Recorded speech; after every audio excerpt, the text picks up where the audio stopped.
नमः सिद्धेभ्यः। जय श्री महावीराय नमः। जय श्री परम्पराचार्य गुरुवे नमः। जय श्री उमा स्वामी गुरुवे नमः। जय श्री शांति सागर गुरुवे नमः। जय श्री विद्यानंद गुरुवे नमः। मोक्ष मार्गस्य नेतारं भेतारं कर्म भूभृतां ज्ञातारं विश्वतत्त्वानां वन्दे तद्गुणलब्धये। मङ्गलं भगवान् वीरो मङ्गलं गौतमो गणी मङ्गलं कुन्दकुन्दार्यो जैन धर्मोऽस्तु मंगलम। तत्वाश्रुत परम मांगलिक ग्रंथ है आचार्य कुंद के पट्ट शिष्य आचार्य उमा स्वामी द्वारा यह विक्रम की प्रथम शताब्दी में लिखा गया सूत्रात्मक शैली है। संस्कृत इसकी भाषा है। 10 अध्याय विभाजित है। 7 तत्वों का वर्णन है। हम सभी लोग 9वां अध्याय जिसमें संबर निर्जरा का अधिकार चल रहा था, संबर के कारणों को पढ़ा था और आगे आचार्य भगवान ने तपसा निर्जरा च ये सूत्र दिया था कि तप से संबर तो होता ही है और निर्जरा भी होती है। तो इसलिए आचार्य भगवान अब आगे के सूत्रों में तप का वर्णन करेंगे कि हमने जो तप की बात कही थी कि तप से निर्जरा होती है, तो कोई शिष्य कह सकता है वो तप कौन कौन से हैं और उनके क्या स्वरूप हैं। तो इसके बारे में आचार्य भगवान सूत्र नंबर 19वां यहाँ पर बता रहे हैं कि तप जो है बाह्य तप होते हैं और अंतरंग तप होते हैं। सबसे पहले बाह्य तपों की यहाँ पर आचार्य भगवान ने चर्चा करी है, उनके भेद प्रभेद बताए हैं। तो आइए सबसे पहले 19वां नंबर जो सूत्र है 9वें अध्याय का, उसका अपन उच्चारण करेंगे। सभी लोग अपनी जिनवाणी में यह सूत्र को निकाल लेंगे। 9वां अध्याय का सूत्र नंबर 19वां। अंशनाव मौदर्य अंशनाव मौदर्य वृत्ति परिसंख्यान वृत्ति परिसंख्यान रस परित्याग रस परित्याग विविक्त विविक्त विविक्त शय्यासन विविक्त शय्यासन काय क्लेशा बाह्यम तपः बाह्यम बाह्यम तपः। फिर देखिए अंशनाव वातक ले आइए। अंशनाव मौदर्य वृत्ति परिसंख्यान रस परित्याग विविक्त शय्यासन शय्यासन काय क्लेशा बाह्यम तपः। इस प्रकार से ये सूत्र का उच्चारण हुआ। अब देखिए संधि विच्छेद करते हैं। अंसन अपनी डायरी में लिख लेंगे। अंसन प्लस अवमौदर्य अवमौदर्य मौदर्य अवमौदर्य, ठीक है ना। तीसरा वृत्ति परिसंख्यान वृत्ति परिसंख्यान। चौथा रस परित्याग। पांचवा विविक्त शय्यासन शय्या प्लस आसन तो शय्यासन विविक्त शय्यासन। छठवा है काय क्लेश काय क्लेश। इस प्रकार से ये 6 अंसन नाम का तप, ये जो तप शब्द है ये सबके साथ लगा लेंगे। अंसन नाम का तप, अवमौदर्य नाम का तप, वृत्ति परिसंख्यान नाम का तप, रस परित्याग नाम का तप, विविक्त संयासन नाम का तप, काय क्लेश नाम का तप। ये 6 प्रकार के तप कैसे है? बाह्यम बाह्य तप है। कौन से तप है ये? बाह्य तप। कितने प्रकार के? 6 प्रकार के ये तप। देखिए यहाँ लिखा है तप 2 प्रकार के तप। पहला निश्चय तप और दूसरा व्यवहार तप। दो बातों को लेके हमारे शास्त्रों में हमेशा बात होती है, व्यवहार की और निश्चय की। तो हर चीज को व्यवहार निश्चय में लेके चलते हैं। तो व्यवहार तप और निश्चय तप। निश्चय तप क्या है? शुद्धात्म स्वरूप में प्रतमन, अपने शुद्धात्म स्वरूप में जो लीनता है, अपने शुद्धात्म स्वरूप का जो स्वभाव की प्रगटता है, वह निश्चय तप कहलाता है। बाह्य तप क्या है? व्यवहार तप क्या है? तो व्यवहार तप में दो प्रकार के तप कहे, एक बाह्य तप और एक आभ्यंतर तप। बाह्य तप किसे कहते हैं? तो यहाँ पर लिखा हुआ है, बाह्य द्रव्य के अवलंबन से होते हैं, इसलिए ये बाह्य तप कहलाते हैं। दूसरों को दिखते हैं, इसलिए भी बाह्य तप है। और तीसरा लिखा है, बाह्य तप आभ्यंतर तप की पुष्टि के लिए है, इसलिए बाह्य तप है। तीन बातें ध्यान रखना है। बाह्य द्रव्य के अवलंबन से होते हैं, क्योंकि ये जो भी बाह्य तप है, कोई ना कोई बाह्य अवलंबन लिया जाता है। जैसे अनशन तप है, तो अनशन तप में आप चारों प्रकार के आहार को छोड़ेंगे तो आपको बाह्य का अवलंबन लेना पड़ता है। तो ये छह तप ऐसे हैं, बिना अवलंबन के बिल्कुल भी नहीं होंगे, इसलिए ये बाह्य अवलंबन के कारण इनको बाह्य तप कहते हैं। पहला कारण बताया बाह्य तप का। दूसरा कारण बताया, दूसरों को दिखते हैं। जब उपास करो तो वो दिखेगा ना, काय क्लेश तप तपोगे, खड़े होके साधना कर रहे होगे या बैठे हुए जंगल में कहीं भी, तो वो भी दिखाई देगा ना, इसलिए बाह्य दिखते हैं। तीसरा बताया कि ये बाह्य तप जो है आभ्यंतर तप के पुष्टिकरण के लिए है, मतलब उसको पुष्ट करते हैं आभ्यंतर तप को। तो इस प्रकार से ये बाह्य तप है। आभ्यंतर तप क्या है? बाह्य द्रव्य की अपेक्षा नहीं रहती है। आभ्यंतर तप में बाह्य द्रव्य कुछ भी नहीं है, जो कुछ है सब अपने अंदर है। प्राश्चित का भाव है अपने अंदर है, विनय का भाव है अपने अंदर है, ठीक है ना, स्वाध्याय का भाव अपने अंदर है, ध्यान है अपने अंदर है, बाहर कुछ भी नहीं। तो जो बाह्य द्रव्य की अपेक्षा ना रखता हो, बाह्य का कोई अवलंबन नहीं चाहिए है, वो आभ्यंतर तप है। मानसिक क्रिया की प्रधानता रहती है। देखो, बाह्य तप में तो शरीर क्रिया की जो है प्रधानता रहती है, लेकिन आभ्यंतर तप में मानसिक क्रिया की, आपकी सोच, आपका विवेक जागृत कैसा है, उसके बारे में पहला प्रथम ध्यान रखा जाता है। आभ्यंतर तप वीतरागता की वृद्धि के लिए है। वीतरागता कहाँ प्रकट होती है? शरीर में वीतरागता नहीं होती है। वीतरागता प्रकट तो जो होती है आत्मा में होती है। तो वो आत्मा में कषाय जैसे समाप्त होती जाती है, क्षय होती जाती है, उपशम होती जाती है, वीतरागता प्रकट होती जाती है। तो आभ्यंतर तप वीतरागता की वृद्धि के लिए होते हैं। तो इस प्रकार अपन ने देखा, व्यवहार तप के दो भेद हैं, बाह्य तप और आभ्यंतर तप। निश्चय जो तप है उसके भेद नहीं होते, वो तो अखंड है, अभेद है, शुद्धात्म स्वरूप का अनुभव है। तो इस प्रकार से ये दो प्रकार के तप, कौन से? निश्चय तप और व्यवहार तप। अब लिखा है, व्यवहार तप जो है, बाह्य तप और आभ्यंतर तप कौन कौन से हैं? तो यहाँ पर सबसे पहले अपन सूत्र में जो 19वां नंबर सूत्र है, उसमें बाह्य तप देखे हैं, तो उनके नाम यहाँ लिखे हुए हैं। अनशन नाम का तप है, अवमौदर्य नाम का तप है, वृत्ति परिसंख्यान तप है, रस परित्याग तप है, विविक्त संयासन तप है और काय क्लेश तप। आभ्यंतर तप के भी नाम लिखे हुए हैं, एक बार नाम ये भी पढ़ लें, आगे सूत्र आएगा। वैसे प्राश्चित तप है, विनय तप है, वैयावृत तप है, स्वाध्याय तप है, व्युत्सर्ग तप है और ध्यान तप। ये छह जो है अंतरंग मतलब आभ्यंतर तप कहलाते हैं। अब एक एक तपों के बारे में अपन वर्णन करते हैं कि अनशन तप किसे कहते हैं। देखिए यहाँ लिखा हुआ है अनशन।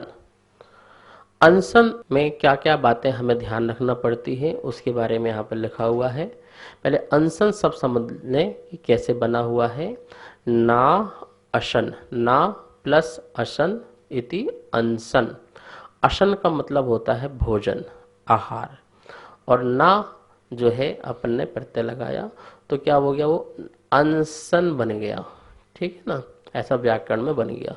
मतलब जहां पर अशन नहीं है, जहां भोजन आदि नहीं है, उसे अनशन कहते हैं।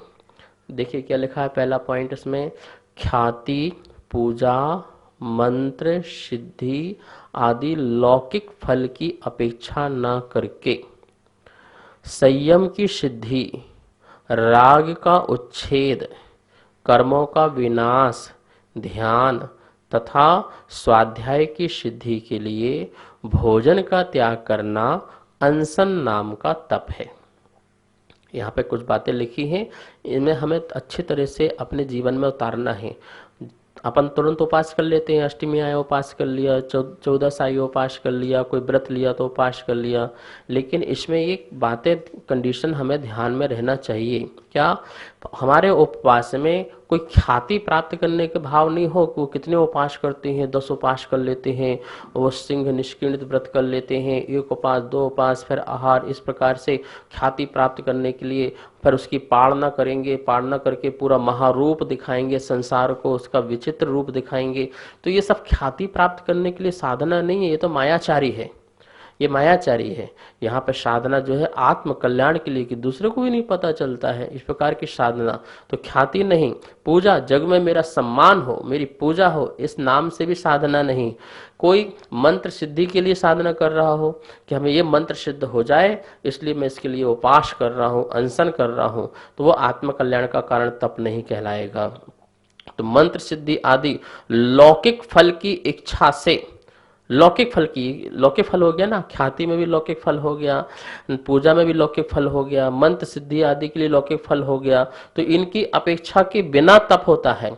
संसार में लोग बहुत कठोर कठोर साधना करते हैं, काय क्लेश करते हैं, अनशन करते हैं, पर जग में प्रसिद्धि के लिए करते हैं, जग में नाम के लिए करते हैं, पद पाने के लिए करते हैं, पर ये हमारे जैन धर्म में ऐसा तप नहीं माना जाता है। भैया इस तप से हमारा आभ्यंतर तप, आत्मा जो है वो विशुद्ध हो, हमारी आत्मा बिल्कुल निर्मल हो जाए, पावन हो जाए, इस मंगल उद्देश्य भावना से हम तप करते हैं। फिर क्या लिखा है, पहला लाइन हट गया, फिर दूसरा संयम की वृद्धि के लिए, संयम की वृद्धि, हमारा तब संयम की वृद्धि करे। संयम वृद्धि मतलब क्या है, प्राणी संयम, इंद्रिय संयम, इंद्रिय कंट्रोल हो, मन कंट्रोल हो, हमारा मन जो है यहाँ वहाँ ना डोले ना भागे, इसलिए हम संयम की वृद्धि के लिए तप करते हैं। हमने उपवास जो किया है इंद्रिय को कंट्रोल करने के लिए, राग का उच्छेद, पर पदार्थ के प्रति हमारा राग कम हो, इसके उद्देश्य से भी हमने अनशन किया है। कर्मों का विनाश हो, कर्म का विनाश होना चाहिए ना, हमारे जो कर्म अनादिकाल से आत्मा से लगे हुए हैं वो कर्म जो है झड़ जाए, निर्जरित हो जाए, इसलिए निर्जरा के लिए हमें ये उपास आदि करना चाहिए। ध्यान, ध्यान की वृद्धि हो, क्योंकि भोजन आदि से आलस प्रमाद आता है, हमने भोजन छोड़ा है, अनशन तप किया है, तो उस दिन हमारा ध्यान उत्कृष्ट होना चाहिए, ज़्यादा से ज़्यादा हमारा ध्यान में मन लगना चाहिए। तथा स्वाध्याय की सिद्धि के लिए हम भोजन रहेगा, भरपेट भोजन रहेगा तो बार बार निद्रा आएगी, तो स्वाध्याय मन नहीं लगेगा, लेटने का मन करेगा, विश्राम का मन करेगा, थोड़ा पढ़ेंगे फिर थकान आएगी। तो हमने अनशन किया है, भोजन त्याग किया है, तो आज दिन भर बिल्कुल स्वाध्याय, ध्यान, ज्ञान, ज्ञान और ध्यान, बस इसी में ही लीन रहना पड़ता है, वो अनशन कहलाता है। तो इस सब की सिद्धि के लिए भोजन का त्याग करने का नाम अनशन तप कहलाता है। अनशन तप की आचार्यों ने भी बहुत परिभाषा बताई है। कार्तिक अनुप्रेक्षा में आचार्य भवन ने कहा है, जो पुरुष कर्मों की निर्जरा के लिए दिन आदि का परिमाण करके लीला मात्र से आहार का त्याग कर देता, मतलब खेल खेल में ही त्याग कर देता, मतलब कि परिणाम ऐसे होते हैं कि त्याग सोचने नहीं है, त्याग, उसके अनशन नामक तप होता है। तीर्थंकर, गणधर देव आदि मुनिंद्रों ने इंद्रियों के उपशमन को उपवास कहा है। उपशमन किसका, इंद्रियों का उपशमन हो जाए उसको आचार्य भवन ने उपवास कहा है। इसलिए जितेंद्रीय पुरुष आहार करते हुए भी उपवासी हैं। ऐसे जितेंद्रीय पुरुष मतलब महामुनिराजों को जितेंद्रीय मुनिराज कहा है, और वो आहार करते हुए भी उपवासी हैं, क्योंकि वो अपने शरीर को हष्ट पुष्ट करने के लिए आहार आदि ग्रहण नहीं करते हैं। लौकिक सुख, मंत्र, साधन आदि दृष्ट फल की अपेक्षा के बिना चारों प्रकार के आहार का जहाँ त्याग किया जाता है उसे यहाँ पर उपवास या अनशन कहा जाता है। ऐसा राजवार्तिक में आचार्य अकलंग देव स्वामी ने कहा है। मूलाचार प्रदीप ग्रंथ में कहा गया है, मोक्ष प्राप्त करने के लिए जो अन्न, पान, खाद, स्वाद, ये भेद 4 प्रकार के आहार के कहे गए हैं। उनका जो त्याग करता है उसको अनशन नाम का तप उत्पन्न होता है। धवला में बहुत सुंदर बात कही गई है। यहाँ पे देखिए, चौथे, छठवें, 8वें, 10वें और 12वें ऐषण का ग्रहण करना तथा एक पक्ष, एक मास, एक ऋतु, एक अयन अथवा एक वर्ष तक ऐषण का त्याग करना अनेषण नाम का तप कहलाता है। चौथे, छठवें, 8वें, 10वें, 12वें ऐषण का ग्रहण करना मतलब कि भोजन को चौथे दिन में, छठवें दिन में, 8वें दिन में, 10वें दिन में, 12वें दिन में भोजन ग्रहण करना, अथवा एक पक्ष में, 2 पक्ष में, एक मास में, एक ऋतु में, एक वर्ष में, इस प्रकार का आहार आदि का त्याग करके लेना, ये अनेषण नाम का तप है। मतलब इसे अनशन तप का मतलब इसे कह सकते हैं अपन उत्कृष्ट, मध्यम और जघन्य की श्रेणी से, कि जो अनशन तप भी कितने प्रकार के हो सकते हैं। तो यहाँ पर एक बात को ध्यान रखना है कि चारों प्रकार के त्याग को ही यहाँ पर अनशन तप माना जाता है। नमोस्तु चर्श्री। मेरे मन में एक शंका उत्पन्न हो रही थी, जैसे कोई व्रत उपवास करते हैं तो उपवास करते समय जैसे एक दिन में एक बार जल ले लिया या फ्रूट्स ले लिए, दूध ले लिया, तो क्या ऐसा उपवास माना जाएगा या नहीं? देखिए, शास्त्रों में तो चारों प्रकार के आहार के त्याग का नाम ही उपवास या अनशन कहा गया है। यदि आपको अनशन करना है या उपवास करना है तो चारों प्रकार के आहार का आपका त्याग होना चाहिए। खाद, स्वाद, लेह और पेय, ये 4 प्रकार के आहार होते हैं। मतलब कि एक बूंद पानी भी नहीं पिया जाता है, वही सच्चा उपवास और उत्कृष्ट उपवास कहलाता है। बाकी यदि आप जल आदि लेकर के करते हैं तो वो उपवास की श्रेणी में वह अनुपवास कहलाएगा। ठीक है ना, एक भुक्ति करते हैं तो एक भुक्ति उपवास कहलाएगा, पर वो पूर्ण उपवास नहीं कहलाएगा जहाँ पर समस्त भुक्ति का त्याग किया जाता है। तो यहाँ पर अनशन तप में जो बात आचार्य कह रहे हैं वो संपूर्ण आहार के त्याग की बात कर रहे हैं, चारों प्रकार के आहार के त्याग की बात कर रहे हैं। और मुनिराज लोग तो इसी प्रकार का ही उपवास आदि किया करते हैं। अब देखिए, मूलाचार ग्रंथ में 2 प्रकार से अनशन की बात कही गई है, एक साकांक्षक तप और एक निराकांक्षक बाह्य तप है। साकांक्षक जो तप है, जो एक मर्यादा को, एक समय को लेकर के की जाती है। मैं प्रतिज्ञा करता हूँ कि इतने दिन तक उपवास लूँगा, जैसे बेला, तेला और जो 5 उपवास, 15 उपवास और जो भी और भी व्रत लेते हैं अपन। व्रतों में कनकावली व्रत करना हो या एकावली व्रत करना हो, सिंह निष्किन व्रत करना हो, ये हमने जो है प्रतिज्ञा लेकर के इन तपों को अपन करते हैं, मर्यादा लेकर के इतने दिनों में ये व्रत पूरे करेंगे, तो इसे साकांक्षक नाम का तप कहते हैं। और एक होता है निराकांक्षक नाम का तप होता है, जिसमें इस प्रकार की प्रतिज्ञा नहीं होती है, लेकिन उसमें जो है आहार आदि का जो है त्याग हो जाता है। भक्त, प्रतिज्ञा, इंगिनी और प्रयोग गमन मरण, ये 3 प्रकार के जो मरण शास्त्रों में बताए गए हैं कि किसी ने भक्त प्रतिज्ञा नाम की जो है मरण लिया है, इंगिनी मरण किसी ने किया है और प्रयोग गमन मरण नाम का जो मरण किया है, ऐसे जो जीव हैं उनका जो है अनशन आदि जो है वो निराकांक्ष है, किसी आकांक्षा से त्याग नहीं हुआ है, प्रतिज्ञा से त्याग नहीं हुआ है। उन्होंने तो सिर्फ जो है अपना ये व्रत लिया कि भक्त प्रत्याख्यान से मरण करूंगा, इंगिनी मरण से मरण करूंगा, प्रयोग गमन मरण से मरण करूंगा, और उसमें उनका जो है चारों प्रकार के आहार का त्याग हो जाता है। तो ऐसा निराकांक्षक नाम का ये तप कहलाता है। भक्त प्रत्याख्यानादि मरण, इस प्रकार के जितने संन्यास मरण हैं उनमें जीवन पर्यंत आहार का त्याग कर दिया जाता है, जीवन पर्यंत आहार का त्याग कर दिया जाता है, इसलिए उसको निरकांक्ष उपवास कहते हैं। ऐसा मूलाचार आदि ग्रंथ में हमें प्राप्त हुआ है। अब प्रश्न बनता है कि अनशन तप किसके होता है, किसके होता है अनशन तप? तो लिखा है शास्त्रों में, सत्कार आदि की अपेक्षा न रखते हुए शरीर का दर्प नष्ट करने के लिए और इंद्रिय संयम तथा प्राणी संयम के भेदों से दोनों संयमों की सिद्धि के लिए जो अनशन किया जाता है उन्हीं को ही अनशन तप हो सकता है। जहां पर किसी प्रकार की मंत्र साधना और लौकिक सिद्धि आदि की प्राप्ति का उद्देश्य न हो, वहीं पर अनशन तप हो सकता है। मनुष्यों में अनुराग का भाव बहुत प्रबल तथा जागृत है, उन्हें उपवास करना साधक है। ऐसा आचार्य ने कहा है कि मनुष्यों को जरूर से उपवास करना चाहिए, क्योंकि अपनी इंद्रियों को भी कंट्रोल करने के लिए और राग द्वेष के हमारे अभाव, जो संसार में राग द्वेष चल रहे हैं उसका अभाव हो, इस उद्देश्य से भी यह अनशन नाम का तप तपना चाहिए। अब अपन देखेंगे यहाँ पर आचार्य भगवान कार्तिकेय स्वामी ने कार्तिक उपनिषद में कहा है कि तप किसके होता है। तो देखो तप किसके होता है, जो मन और इंद्रियों को जीतता है उसके जो है तप होता है। इस भाव और परभाव के विशेष सुख की जिसको अपेक्षा नहीं है कि मुझे इस भाव में भी सुख मिले और पर भाव में भी सुख मिले, इसकी जिसको अपेक्षा नहीं है उसको ये अनशन तप होता है। स्वाध्याय में जो तत्पर रहता है, जो स्वाध्याय में तत्पर रहेगा, ज्ञान ध्यान में तत्पर रहेगा, तो उसके लिए ये तप हो जाएगा।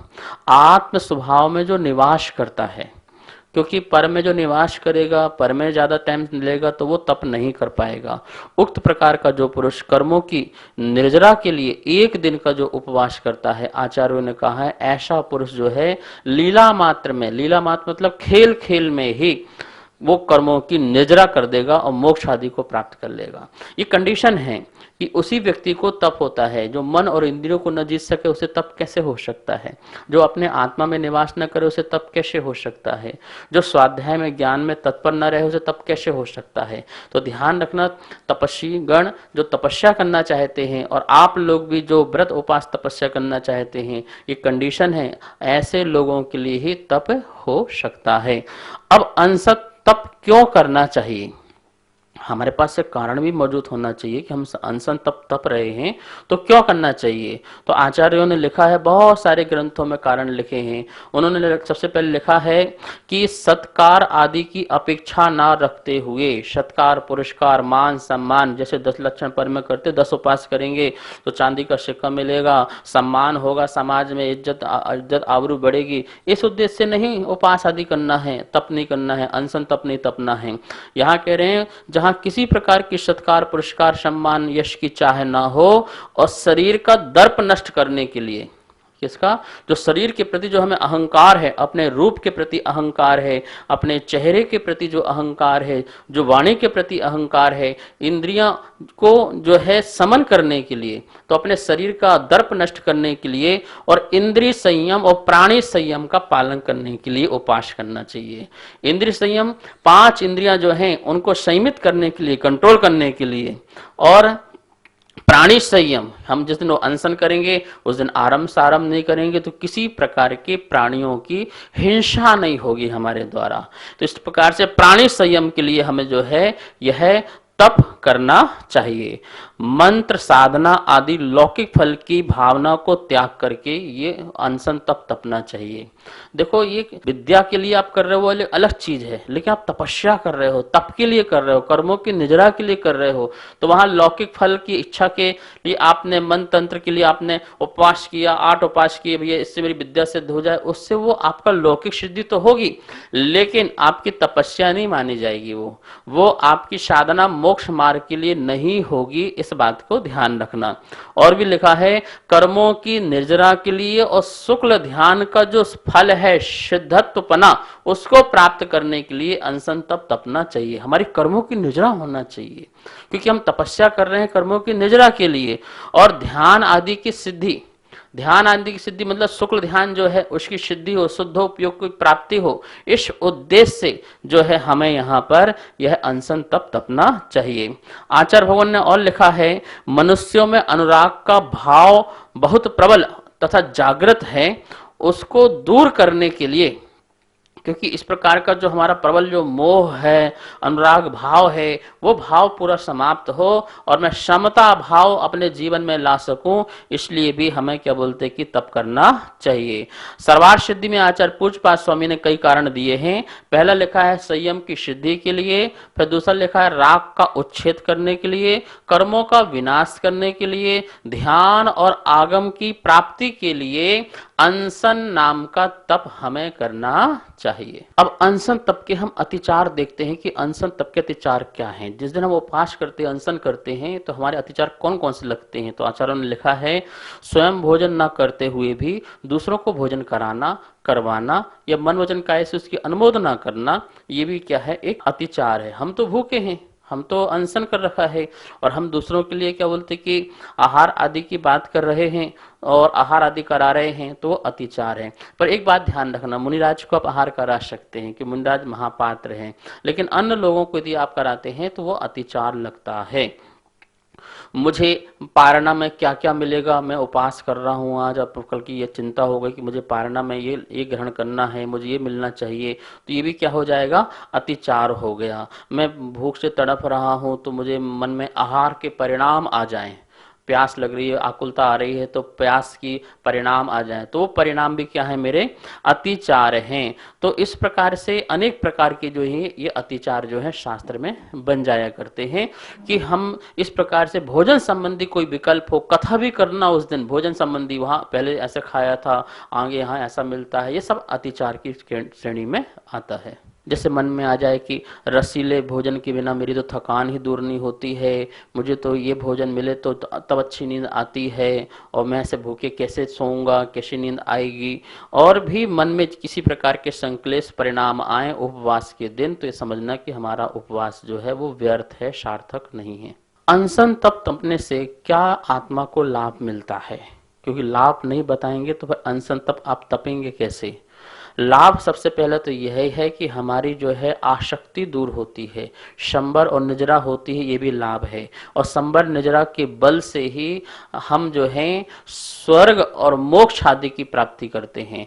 तप के प्रभाव से हम स्वर्ग के सुखों को भी पाते हैं और वहां से आकर के मनुष्य होकर के मोक्ष को भी प्राप्त करते हैं। आपको पता है तप से ही बड़े बड़े इंद्र पद मिलते हैं। सर्वार सिद्धि भी आदि यदि प्राप्त होना है तो वो अनशन उपास आदि के फल से ही हैं और आत्मा की विशुद्धि से है, दोनों लगाना, ठीक है ना। तो इस प्रकार से बड़े बड़े पदों की प्राप्ति और इंद्र आदि की प्राप्ति और मोक्ष आदि की प्राप्ति इस अनशन तप से होती है। इस प्रकार से आज अपन ने ये पहला तप के बारे में जाना समझा। आगे कल तपों की चर्चा करेंगे। आज स्वाध्याय संपन्न करेंगे। आइए माँ जनवाणी की स्तुति करते हैं। सभी को सादर जय जिनेन्द्र। पूज्य गुरुदेव के मुखारबिंद से नित्य आप तत्वार्थ सूत्र का स्वाध्याय कर रहे हैं, जो कि पारस चैनल के माध्यम से पूरे देश में प्रसारित किया जा रहा है। आप सभी के परम सहयोग से तत्वार्थ सूत्र के 7वें अध्याय तक की पुस्तक छपकर आ चुकी हैं। अब 8वें और 9वें अध्याय की पुस्तक छपने जानी है। तो आप भी अगर इस पुस्तक को छपाने में अपना सहयोग प्रदान करना चाहते हैं तो हमारे नीचे दिए गए नंबर पर संपर्क करें और शास्त्र छपवाकर पुण्य अर्जन करें। जय जिनेन्द्र।